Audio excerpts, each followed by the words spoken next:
السلام عليكم ورحمة الله وبركاته. بسم الله الرحمن الرحيم. الحمد لله والصلاة والسلام على رسول الله وعلى آله وصحبه ومن والاه وسلم تسليما كثيرا. أما بعد. Welcome everyone to tonight's webinar, inshallah ta'ala. Today is going to be the last of our webinars for this month of Ramadan, and it's the final of our training webinars also. So over the last number of weeks, we've done 5 training webinars. We spoke about the mindset for doing Hifdh. We spoke about the method, or one of the major methods of doing Hifdh. We spoke about the new revision. We spoke about the old revision. And today, inshallah ta'ala, in our 5th training webinar, we're going to be doing the fine-tuning of the Hifdh wheel.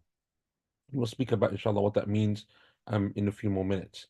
So this is going to be our final webinar, and with this, inshallah ta'ala, you will have the major components of how to, inshallah ta'ala, maintain and progress your Hifdh journey throughout the rest of this Ramadan and, inshallah ta'ala, beyond. And also, we have some important announcements, inshallah, that we will make towards the end. So, the Hifdh wheel, right? So we've spoken about the different cogs. We spoke about the new target ayahs, that's a cog. We spoke about new revision, that's a cog. We spoke about the old revision, that's a cog, and together they make the wheel, the cogs of a wheel. What we wanted to do today is speak about fine-tuning some of this, because there are going to be times and situations where some adjustments are going to have to be made. So we actually want to speak about some of those issues today, inshallah ta'ala, as well as a couple of other topics. We're going to speak, for example, about 3 major issues today. The first of them is mistakes and how to correct them, because that's obviously something which you're going to encounter. And just looking at the chat, many people have different ideas or methodologies, and also listening to you over these last couple of weeks, to many of you in terms of the drop-in sessions, is something that we're just going to focus on, inshallah ta'ala, for a short while. We'll speak about adjustments to the cycles, to the cogs that we spoke about, whether it's the new revision, old revision, target ayahs, and also adding an extra cycle also. And so we'll speak about, inshallah ta'ala, these 3 main topics today, bi'idhnillahi ta'ala. So let us begin. Mistakes. When it comes to mistakes, there's 2 major categories of mistakes that a person makes when it comes to Quran, and especially Hifdh of the Quran, memorization. The first of them is tajweed related mistakes, and the second of them is non-tajweed related mistakes. And we're going to speak about both of them. The tajweed related mistakes are usually one of 2 issues. Either it's to do with pronunciation of letters. So for example, someone isn't pronouncing the tha correctly, or the dhal correctly, or the dad correctly, or the ain correctly. And so certain letters people find difficulty with pronouncing them. That's very common and very normal, especially if you're not, for example, an Arab who was taught, because even many Arabs, by the way, have the same issue depending on their dialects and the region of the world they come from. So if someone hasn't actually gone through the process of learning correctly the pronunciation of these letters, it is a very common error and mistake. The second type of mistake in tajweed is to do with rulings. So you're not doing the ghunnah, you're not making the mad, you're not elongating a sound or holding a sound. There are a number of rulings of tajweed, as I'm sure most of you are familiar with and aware of. Our program, in this Hifdh program, we've tried to give you pointers in the tajweed. We've tried to help you, especially in the weekday drop-in sessions. But what we weren't able to do, and it wasn't something which we, because of the nature of this program, and also because of the way that it was constructed, we weren't able to give you that in-depth feedback when it comes to tajweed. And really what you need to do for that is to learn the rules, number one, to find a teacher, and to do lots of practice. Because when it comes to tajweed is all about practice, practice, practice. If you spent the last 10, 15 years reading a tha as a sa, or a dhal as a za, or a ain as an alif, that's something which is going to take a great deal of practice for you to correct. And it can be done, and it will be done, inshallah ta'ala, and many people do it. But it's something which requires practice. And the best way to have that is to have a teacher that you read to. So I'm sure as you've read to some of us over the last couple of weeks, and those teachers have been giving you those pointers, they have an ear for that because they know what to listen for and what to listen out for. However, for yourself, when you're reading to yourself, you don't always recognize and realize the errors that you're making in terms of your hifdh.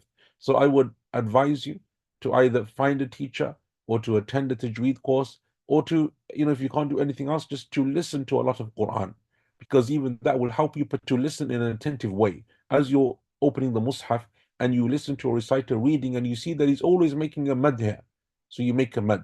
If he's making a ghunnah, you make a ghunnah. If he's reading something in a particular way, he's reading it that way because there's probably a ruling of tajweed included in that, especially the major, reciters. So, anyone that's a famous reciter, major reciter, is going to read with good tajweed. So that's something which you can also do, but really it does come down to a lot of practice. So that's something which you can focus on, inshallah ta'ala, in your own time. It's something that, inshallah ta'ala, it is something which is definitely important, something that you should focus on. And so you just need to find someone. It could be in your own household, it could be a friend, it could be the imam of the local masjid, it could just be a teacher online that will help you and just give you those pointers. Even if you did nothing except read to them a number of pages a week by looking, it will still help you, because it's all about practice. That's all you're trying to do, get in time with the teacher to practice as much as you can when it comes to your tajweed.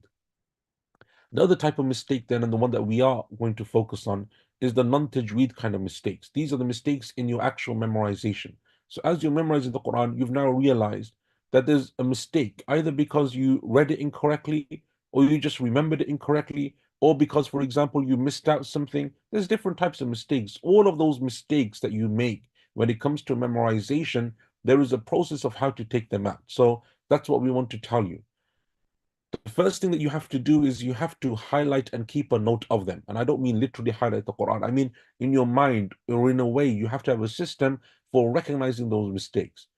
If you're reading to one of us as a teacher, really what you should have with you is a pencil or some type of a post-it note, that if you make a mistake, you correct it.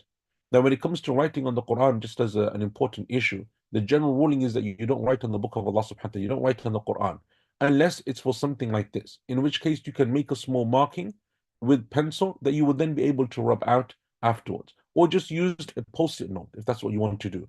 It is very important for you to highlight your mistakes. Don't think that you can read a page and you'll remember every mistake that you made to the teacher. It doesn't happen. It doesn't work. So either you ask the teacher, tell me what mistakes I made after you finish reading, or just open the Quran or make a note, or have a piece of paper where you make a note. It is very important for you to remember this, because the first step in correcting a mistake is to actually know what it is. And if you have a visual aid through a post-it note, or through highlighting, or through underlining something or marking something, every time you look at that page, it's going to be a trigger for you. Automatically, it's highlighted. That is something which is very important. Many people try to remember mistakes just in their own head. And what they will do is they will probably correct some mistakes, but they will leave out other mistakes. And that's going to be an issue. So what you can do when you have a post-it note, or you make a small mark with pencil, is that you can rub it out once it's been corrected. You know that that process now has worked, that that mistake no longer exists. And sometimes as you're memorizing, you'll find that you didn't have a mistake, or you made a mistake and you corrected that, but you added another mistake. That's also very normal. But through this process, you can eliminate those mistakes, inshallah ta'ala. You can even use one of these apps. If anyone knows a good app, and or you have an app that you're comfortable with, and you can highlight mistakes. I don't know if most of these apps can do that, but if they can, then that's also a good way for you to be able to do something like this, where you just keep a track of your errors and your mistakes. Then what you need to do is you need to find a trigger for that mistake that will help you to remember and to correct it. So you can personalize that. Everyone has a different way that they like to take out mistakes. For example, it may be the meaning of the word. It may be a mnemonic that you create. It may be something to do with the story. So, for example, often in the stories of the prophets in certain surahs, there is an order of stories. Often you will find that Nuh alayhi salam is mentioned first, then the story of Hud, then the story of Salih, and so in this way, there's an order in the stories of the Quran. That's a repeated order in Surah Al-Araf, in Surah Hud, in a number of different surahs in the Quran. You just have to remember that that's the normal order.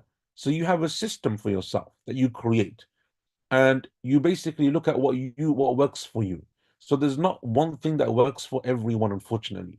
But what does work is focusing on the mistake, and then just having the system to take out the mistake. What you want to do is reprogram yourself.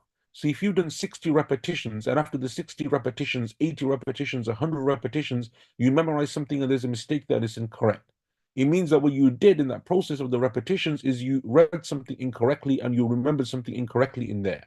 Now you need to recorrect that. And in order to do that, again, it will require a great deal of repetition. You just have to reprogram yourself. And it's something which, yeah, takes a little bit of effort at the beginning, but once you've done it, inshallah ta'ala, you'll notice that actually you corrected that mistake. So all you need is that trigger word. So it's a trigger word that you're looking at. And once you have that, then you know, okay, that's what I know now. So for example, it may be that at the end of the verse, Allah Azza wa Jal says, Inna fi dhalika لآيات لقوم يؤمنون. Allah says that in this there are many signs for the people of Iman. And you always been reading it as لِقَوْمِ يَتَفَكَّرُونَ, for the people who think. So you just have to have a reminder for yourself now. That is for the believers. It's for the believers. It's for the believers. And you know that the word yu'minun means belief. Those who believe. And so you just need to have a trigger for this. Once you have, and like now it may sound like, oh, that seems difficult, but actually it's not difficult. Once you actually start doing this and you get used to doing this, you will have a system for yourself that you can easily, inshallah ta'ala, be able to correct that with. Or what you can also do, and this is also very important, is you write out the word. So this is another thing that you can do. Just write out the meaning above the word or cover the word. But one of the greatest ways of doing this is just to focus on that one verse and repeat it like dozens of times, tens of times. So what you do then is you're reprogramming and rewiring yourself. So for example, if it's that word لِقَوْمِ يُؤْمِنُونَ, I'm just going to read that verse over and over and over and over again, the entire verse, not just the mistake, the entire verse, because you want to keep it within the verse, right? If you just focus on a word, you've detached it from and disconnected it from what came before and what came after. You want to keep the word in the verse. Repeat that verse over and over and over and over. And once it seems like you've done it and it's something which has been fixed, then test yourself. Do it a number of times. So what you're going to what you're going to do is check up on that mistake. You're going to test yourself a number of times. You can get someone else to test you. You can record yourself and then listen back to it, read it along with the whole page. So not just that one verse now. Once you've done the verse, alhamdulillah, it worked. Read it with the half page, read it with the full page, read it with the page before. And so now it's something which reprograms yourself. All of this though requires some focus.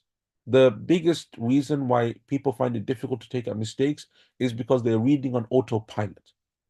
They know that there's a mistake there, but they're just not aware of the fact, or they're not aware as they're reading. So they've highlighted it and they've been over it, but now they're not going to recognize the mistake. You have to program yourself. I will tell you from personal experience that there was a surah that when I learned, I missed out a verse. It's like Surah Safat or Shu'ara, one of these where the verses are very small. And I was missing a verse and I didn't realize that I was missing the verse. Didn't realize until later on when I heard someone else reading it. I was like, they're reading it wrong. They just added a verse in here. But when I opened the Quran, I realized that actually, no, they read it correctly. I had memorized it wrong. I just missed out the verse because I was reading so fast that I didn't realize that there was that small verse. It's like 3, 4 words, but I missed it out. So now what I have to do is go over it again and again and again. And now actually for me, it's a trigger. I know that. I know that on that page, that was the verse that I missed out. Now, every single time I come to that page, alhamdulillah, there's like a trigger in my mind that many years ago, that was the verse that I missed out. You learn to develop this yourself depending on the mistake. It could be, for example, one of the mutashabihat, one of the similar verses. And so you just have a difference between the two. And so what you do is once you develop that system, the best way to make sure that that system is embedded is through repetition, and then to check up on yourself. And you need to do that a number of times. So for example, if this is part of your target ayahs, is something which you're going to be doing as part of your new revision for the next 5 weeks, as we said, 4 or 5 weeks of that new revision, you have to focus on these mistakes actively. And in the old revision, then I would also keep a note of this. So even if you're going to remove the post-it note, I would write this down. I would write the page number and I would actually mark some of these mistakes or just write them down on a pad that I keep with me like a journal. So when I come in my old revision to that page, I just want to make sure that I didn't slip into my old habit, that it's something which I still have focus on. So that is something which is extremely important. And I hope that inshallah that gives you some ideas and some tips in terms of how to look at your mistakes and take them out. The second thing that we want to focus on is adjusting the cycle. Now, it is very common. One of the reasons why most people give up on Hifdh is because their circumstances will change. Something happens. And this is why we chose a method which isn't reliant upon you memorizing every single day. Because if you can't do a week, if you can't do 10 days, if you miss a day or two, and you're trying to memorize every single day, that is extremely, extremely demoralizing. So what we chose is a system where most of it's reading by looking repetition. So if you miss a day, you make it up the next day. If you weren't able to do all your repetitions one day, you increase the next day, and so on and so forth. But the reality of life is that there's going to be times when you can't do it. You're sick, you're traveling, there's a family emergency, something happens. Allah knows best. And so what happens then is what happens usually is that people give up. And that is where the Hifdh journey for many people just stops. So you'll remember, over the last couple of weeks when we did our guest webinars with Sheikh Abu Isa and before that with Sheikh Walid Basyuni, one of the things that they always spoke about is consistency and just that determination. You just have to push it through. However, sometimes you need to be able to have some flexibility also. So, first thing that you have to look at is the type of change that's come upon you. Is it a temporary change? Is it a permanent change? Is it something which is short term, like a few days, maybe a week or two? Is it going to be medium term for a few months, or is this long term, like it's a permanent thing? Like for the next few years, this is going to be your situation. And there could be a variety of reasons. It could be a sickness. It could be someone else in your family that gets severely sick. May Allah keep us all safe. And you have to tend to them now. You're their carer. You have to look after them. It may be a death in the family. It may be whatever reason. All of this requires sometimes for us to adjust the cycles that we're reading. So when it comes to this situation, what you have to do is sometimes you're going to just pause. I can't memorize now for the next 2 weeks. I'm really sick. I can't memorize for the next week now because someone very close to me in my family passed away. I can't memorize now for this reason or for that reason. So therefore, you're going to have that temporary pause and hiatus. And I call it temporary because in your mind, that's how you should think of it. It's temporary. This isn't a permanent change. This isn't a permanent change to my hifdh of the Quran. It may be a permanent change in my life and in other circumstances, but not to my hifdh journey. This is something which basically for me is a temporary thing.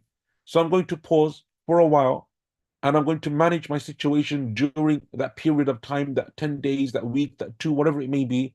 But during that time, I'm also going to keep up to the best of my ability with the new revision and the old revision. Meaning, even if I'm not progressing, I'm still going to read what I have before.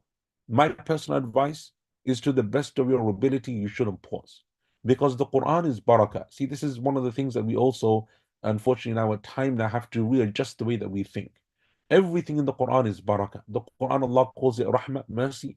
The Quran, Allah calls it guidance. The Quran, Allah calls it a cure and a shifa. The Quran, Allah calls barakah and blessing. The Quran has so many attributes that Allah gives to it in the Quran. In times of hardship and difficulty, we need the Quran more, not less. And usually what happens is when things become difficult, we just stop doing all of the stuff that's extra. But unfortunately, one of the things that we often consider to be extra is the Quran. Reading, memorization, revision, it just stops. So many people have come to me and said, I stopped my Quran because of this happened or that happened. So they didn't read Quran for 6 months because of difficulty. And now that things are easier, they want to go back to the Quran. It used to be the other way around.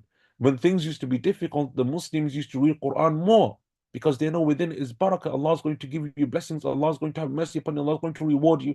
Where does our ease come from? Where do things get better in our lives? Where does that relief come from other than from Allah Azza wa Jal and the blessings and help that Allah Azza wa Jal sends to His believing slaves and servants? The Quran is that root. So don't let shaitan come and say you're too busy or things have changed or your circumstances are hard. You say, no, shaitan, now I need the Quran even more. If anything, now is the time for me to do more Quran. That's what the scholars of the past used to do. When things were hard, they would pray more Qiyamul Layl. They would give more Sadaqah. They would do more, not less. So I've said that sometimes this is the situation, and especially if it's a couple of days you're seriously sick, that's a different thing. But if it's going to be something ongoing for a while, even a week or two, then try your best not to pause. And if you can't do more because of your circumstances, at least don't forget what you've done. So at least you're there, so that when you want to restart again, it's not like that thing, oh, I've left enough for months, everything's been forgotten. It's like starting from blank again. No, I kept up with what I had. So now it's just restarting the process again, insha'Allah ta'ala. Other things that you can do then is that if you want to continue, you can increase the cycle length. We chose this method for a very good reason.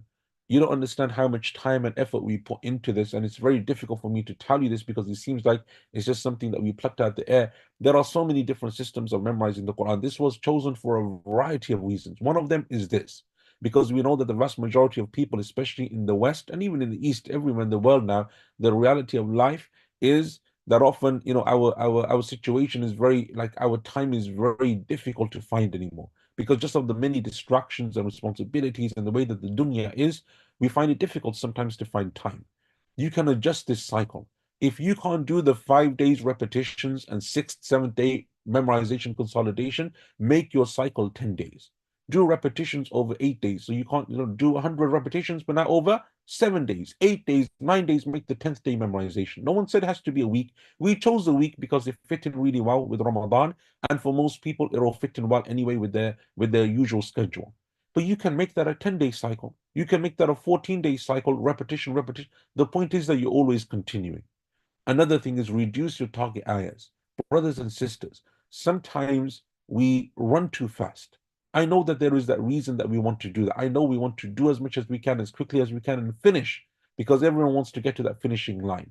But sometimes the most practical and best solution is to reduce your ayahs as opposed to just stopping. I'm doing a page a day, or page a week, sorry.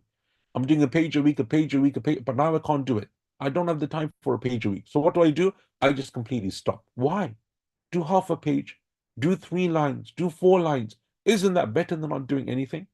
So we need to change the way that we think about hifdh. It has to be something which is part and parcel of our life. Not if we have time, we will do hifdh. No, it is, we will always do hifdh. I will tell you from my personal experience when my children were young and they were memorizing the Quran, and we used to go on holiday. We used to take them sometimes on vacation on holiday. Even in their holidays, they would be doing Quran. It's holiday, right? Most people are like, we're not doing Quran, we're just chilling. The Quran is our life as Muslims. It is part of our life. So even if we were on holiday, they will do Quran. Yes, they may not do new target ayahs and repetition and memorization, but they will do revision. There's always going to be that Quran going on. You can also reduce the repetitions, as I'm sure some of you notice now that 100 repetitions is a very good number, but some people maybe within 60, 70, they'll be done. We chose 100 as, if you watch that webinar with Sheikh Abu Isa, he said the same thing that he learned from his teachers in places like Mauritania and Morocco and others. 100 is a very good number to make the hifdh solid. But if, for example, you can't do 100, maybe you can get away with 70, 80, 60, 50, and that's what you do then, just again to manage your situation. The one cog that is the most flexible out of the three, out of the target ayahs, new revision, old revision, is the target ayahs. You want to keep up with your revision, new and old, as much as you can. Reduce your target ayahs, increase the cycle, do other things, but don't let go of the revision. One of the biggest hurdles of hifdh is we memorize something and it's kind of forgotten or it's very weak. And now we feel like, well, actually, we shouldn't progress anymore and we can't go back until we fix this, but it's too difficult to fix. And so we're not going to do anything. We're not going to go back. We're not going to go forward. We're just stuck. That's a big issue. And so we have to kind of plan ahead and know that these are the obstacles that we're likely to face. So we have to manage them. We just have to have a plan and a system in place that inshallah, if that ever comes, and for many people it never comes, but you never know. If that happens to be your situation, then you manage that situation as best as you can. Finally, adding an extra cycle. This is a question that a number of people have asked, and that is that if they're doing 4 pages a week, 5 pages a week, how do they do that? Right? Repetition of 5 pages a week actually becomes quite a lot. I want to say something, by the way, before I add this. There was a time when I was memorizing 3 to 4 pages a day. A day. Alhamdulillah, when I was a young child and I was memorizing the Quran, I got to a point where I was memorizing 3 or 4 pages a day. The weakest Quran that I had are those pages. They are the weakest Quran. I was going at a phenomenal rate in terms of hifdh. I was like shooting through the Quran. But in terms of retention and even today, strength, they are the weakest of my Quran. I have met a number of our teachers that said to me that they now have a system with their students that they can't do more than a page a week of the Quran, even if they have the ability to do 3, 4, 5 pages, because they want them to have that strong retention. So the point that I'm mentioning here is that if you can do 2, 3, 4, 5 pages a week and you want to, no problem, you can do that. But I just want you to remember that the most important thing then is that you have the ability, number one, to memorize that much, like in a good way, that it's solid memorization as opposed to very patchy and weak. And number two, you have the ability to keep up with that rate of revision, because your new revision cycle, remember the way that we explained it, your new revision cycle and your old revision cycle will be a great deal of reading. It will be a great deal of hifdh that you will have to go over. So just make sure that you have the ability to do that. Or if you're going to be able to finish that, like we were saying also on that webinar with Sheikh Abu Isa, like with children, I don't mind them going very fast, because then for the rest of their lives they can do muraja. If a kid finishes at the age of 10, for the next 4, 5, 6, 7 years, all they're going to do is solid muraja before they start getting busy with stuff like A levels and college and university and so on. They have that capacity. but adults don't normally have that capacity. So just bear that in mind. If you want to add a cycle, then what do? All you have to do is you reduce the number of days of repetition so that you can add an extra cycle into the week. So, for example, if there's 7 days, that's our normal cycle as we're doing now with Hifdh Pro, for example, with Go Memorize, then what we would do is we would just shorten the cycle to 3 to 4 days. So I memorize, I read, I do my repetitions in 2 days, and again, you should do at least 20, if not more. So 30 repetitions on the first day, 30 on the second day. But if you're memorizing that many pages, it means that you have the ability that within 30, 50, 60 repetitions, you've kind of memorized those pages. Then on day 3 or day 4, you're now going to memorize. So your repetition day was 2 days or 3 days. On the fourth day, you're going to memorize. Then you're going to do the same thing, repeat the process. So every 7 to 8 days, you will have done 2 cycles as opposed to one. So if you're doing 2 pages and 2 pages, that's 4. 2.5, 2.5. Each cycle, though, shouldn't really be more than 2.5 pages. The way that this method that we've shown you shouldn't do 5 pages together. You should split add the cycle as opposed to doing 5 over a week. No, you do 2.5, 2.5, 2 and 2. That is better with this system because 5 is too many. And so it's going to become difficult for you to retain it, to have a good solid memorization. But if you break it down into 2 pages, that's actually a manageable amount. And 2 pages again, or 2.5. So the max that I would say is 2.5 pages. 2 pages, I think, is better. It just makes it easier for you to also keep track of the pages that you are doing. So finally, and again, we have a drop-in session, so I don't want to make this too long, but inshallah ta'ala, finally, this is the final webinar of Ramadan, so there's not going to be any more webinars now on Wednesdays or Saturdays because we're coming up now very quickly, as you know, to the last 10 nights of Ramadan. And those are nights of ibadah and worship and qiyamul layl and tahajjud and so on. And so we don't want to preoccupy and busy people with anything except Quran. We want you to keep up with your Quran. So the drop-in sessions will continue to run throughout all of Ramadan, the weekday ones and the weekend ones. Some of those times may be adjusted, especially in the last 10 nights of Ramadan. The very early morning sessions, for example, we may not do because people are spending a lot of the night awake in ibadah, including our teachers. And so it seems a bit difficult to ask them to wake up at 7, 8 a.m. and start listening to people also. So there may be some time changes, but we will keep up the sessions, generally speaking, throughout the Ramadan. One of the things that we will also do in the next number of days is we're going to send out a survey on our Telegram groups. We really need your feedback. This is something which we have never done at this scale. We've done it with small groups and focus groups, and it's worked, alhamdulillah, really well. And that's where the idea came from for Go Memorize. We now need your feedback. We haven't really asked much from you this Ramadan. This is one of the things that we're going to ask from you, inshallah ta'ala. And then, inshallah ta'ala, within the last 10 nights of Ramadan, we will tell you our post-Ramadan plans. We're working on them very, very hard at the moment, just based on people's interactions and what people have asked and the number of people that are saying that they want things to continue. Um, inshallah, we're going to look at something. And so there's going to be 2 or 3 things, inshallah, that we're going to present for you. But the survey is a part of that. We need your feedback also, as opposed to just a few people that message on the groups. So please, inshallah, take part in the survey. It's going to take you maybe 5 minutes. So please give us that 5 minutes from your precious time. And then look out for the announcements that we will make. Inshallah, they'll be on the Telegram group, bi'idhnillah ta'ala. And then, inshallah ta'ala, you will have an idea of how, inshallah, we can move forward with Go Memorize, bi'idhnillah ta'ala. So I'm going to, inshallah, take any questions that we have for a few minutes, and then, inshallah ta'ala, we can conclude this evening. Okay, the first question is, what if we make a mistake when reciting the surah in salah? Is it best not to recite in salah if we're not 100% confident in memorization? It's okay. You can recite in salah. You're not allowed to make intentional mistakes in qira'ah, in your recitation in salah. But if it happens to be a mistake, it's a mistake. And I would recommend then that you do it in an optional salah, not an obligatory one, because the obligatory salah obviously is obligatory and it has a higher station. The optional salah, which is a voluntary prayer, isn't as the status isn't as obviously high as an obligatory salah. So for example, if you're reading your sunnahs before a salah or after a salah, or you're reading some qiyamul layl or tahajjud, you're just reading some nafil prayers during the day, that's the time to use these surahs and to help you, inshallah ta'ala, with that. Okay, any other questions? Someone saying, when someone points out my mistake, I remember the conversation. Yeah, you can do that also. And so sometimes it's just the teacher pointing it out for you. You know, some of our teachers, when we would make a mistake, and this is one of the reasons, by the way, it's good if you find a good teacher. One of the things that they used to do is when we would make a mistake, they would not only correct us, but they would tell us something about that verse or that word, just like something just to connect with. All you need sometimes is a meaning. And till today, I remember some of those points. Till today, I remember them. Some of those things that were said to me, and some of the points that were made. And so that's something which is very important, inshallah ta'ala. How can we manage this method for kids to finish their memorization in 5 years or less?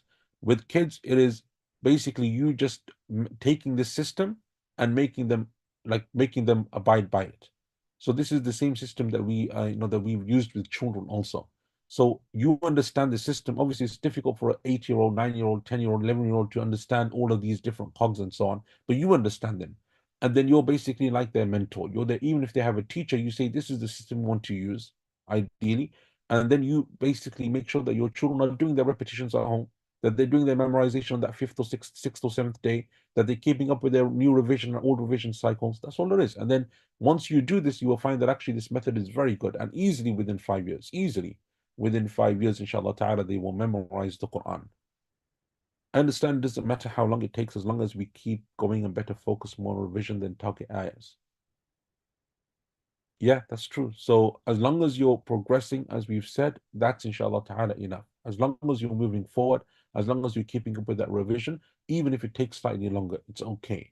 And so don't be put out by deadlines and so on. Like, you can plan ahead and you can have, targets and so on. That's good. But I wouldn't become, demoralized when I don't meet the target or I don't meet something. It's okay. You just adjust the cycle again, keep going. And that's the beauty of this. You can just adjust the cycle, you keep going. As long as you're going forward, then inshallah ta'ala, it is good and it is okay. Okay, folks, inshallah, we're going to call it, put an end, inshallah ta'ala, or ask this or bring it close to this webinar. I want to thank you all for your time and for being patient with us through these webinars. I know that we've been giving you things in bite size. It was really so that you can understand the component of the methodology rather than too much information overload. So I appreciate that, some of this stuff, you wanted earlier and we didn't give it earlier, what have you. But inshallah ta'ala, I hope that you can see the wisdom behind this and the reason why we chose to do it this way. I also want to thank you for your continued cooperation in the drop-in sessions on the Telegram groups and everything. I know sometimes we're a bit slow. Sometimes it takes us a bit of time to get back to you. So Jazakumullah khair for your patience and your understanding. And may Allah Azza wa Jal bless you all. So inshallah ta'ala, we have a drop-in session now for the brothers and sisters, the last one of the day. So if anyone wants to read, inshallah, give us a minute or two and then you can join. Jazakumullah khairan, barakallahu feekum, wa sallallahu ala nabiyyina Muhammad, wa ala alihi wa sahbihi ajma'in. Wassalamu alaikum wa rahmatullahi wa barakatuh.